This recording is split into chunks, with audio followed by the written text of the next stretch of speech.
So a normal remodel for a bathroom generally takes the actual process itself about 3 to 4 weeks in the actual home. We've actually got a system down to where we can do it when we're in the home within 2 to 3 days. No questions asked. The big difference is that you'll see a lot of contractors scratching their head and wondering what to do when they get to this situation. We've mapped it out all the way. We've got a design consultant that meets with you. We've got a pre-project meeting where a measure tech goes out and is actually measuring or building the puzzle for you.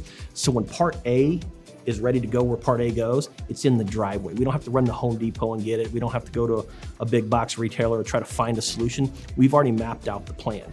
Therefore, we are quicker than everybody else at installing because we got premium craftsmen installing the product and they have a map. They have basically they're putting the puzzle together in your home ahead of time. The biggest longevity issue that we've had in the past is actually getting the materials and gathering all the materials from different suppliers. Again, this is custom product that's being poured for you or made for you, and gathering those materials take time.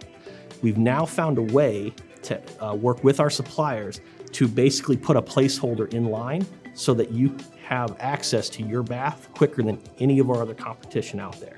I can have a bathroom installed today. If you were to sign with us, in 3 weeks, it can be installed in your home, completely done, ready to go.